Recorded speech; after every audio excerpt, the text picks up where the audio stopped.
गांव में जुम्मन शेख और अलगू चौधरी नाम के दो घनिष्ठ मित्र रहते थे। उनकी दोस्ती बहुत गहरी थी। वे एक दूसरे के सुख दुख के सच्चे साथी थे। उनके बीच इतना विश्वास था कि बिना किसी संकोच के वे एक दूसरे के पास अपना धन या संपत्ति रख सकते थे। जुम्मन शेख की एक बूढ़ी खाला थी जिसने अपनी सारी संपत्ति उसे दे दी थी, इस वादे पर कि वह जीवन भर उसकी देखभाल करेगा।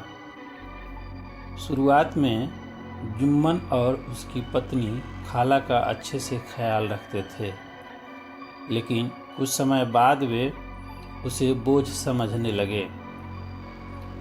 उसकी सेवा करना तो दूर, वे उससे रूखा व्यवहार करने लगे और उसे पर्याप्त खाना भी नहीं देते थे।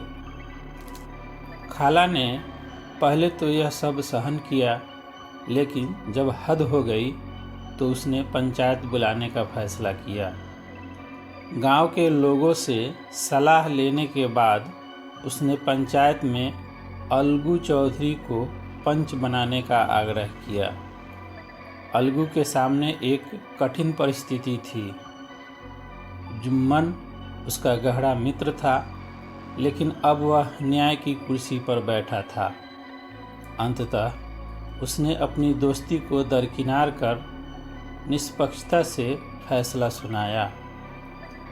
उसने कहा कि जिसे खाने पीने को न मिले उसे अपनी ज़मीन वापस लेने का हक है। यह सुनते ही जुम्मन को बहुत गुस्सा आया। वह अलगू से दुश्मनी मान बैठा और उनकी दोस्ती टूट गई। कुछ समय बाद अलगू के भी बुरे दिन आ गए। उसके बैल की मृत्यु हो गई और उसे पैसों की तंगी हो गई। मजबूरी में उसने अपना एक बैल सामू साहू को बेच दिया, लेकिन सामू साहू ने पैसे देने से इनकार कर दिया। मामला फिर पंचायत तक पहुंचा। अब पंचायत बुलाई गई और संयोग से जुम्मन शेख को पंच बनाया गया। सबको लगा कि वह बदला लेने के लिए अलगू के खिलाफ फैसला देगा, लेकिन जब जुम्मन पंच की कुर्सी पर बैठा तो उसने अपने भीतर के पंच परमेश्वर की आवाज़ सुनी और निष्पक्ष निर्णय लिया। उसने साहू को हुक्म दिया कि वह अलगू के पैसे लौटा दे। यह सुनकर अलगू भावुक हो गया और उसने जुम्मन को गले लगा लिया।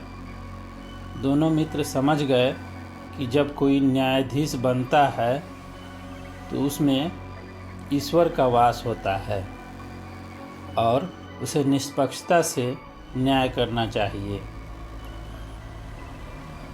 कहानी से मिलने वाले प्रमुख संदेश। न्याय की महिमा। सच्चा न्याय वही है जो निष्पक्ष हो, चाहे वह अपने ही विरुद्ध क्यों न हो।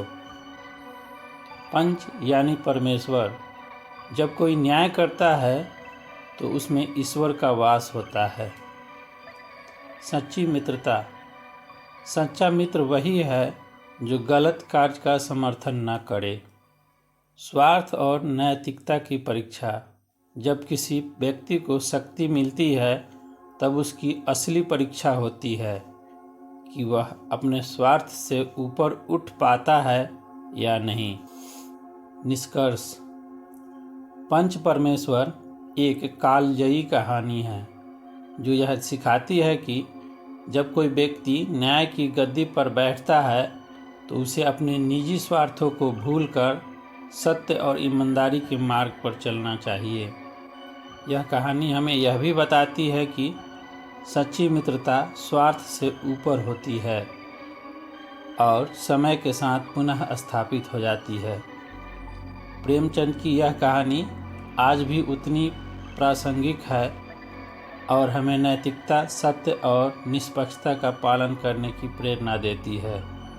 साथियों, वीडियो अच्छा लगा तो लाइक कर दीजिए, अपने दोस्तों के साथ शेयर कर दीजिए। यदि चैनल सब्सक्राइब नहीं किए तो सब्सक्राइब कर लीजिए और एक प्यारा सा कमेंट बॉक्स में कर दीजिए। तो चलिए मिलते हैं अगले वीडियो में। जय हिंद।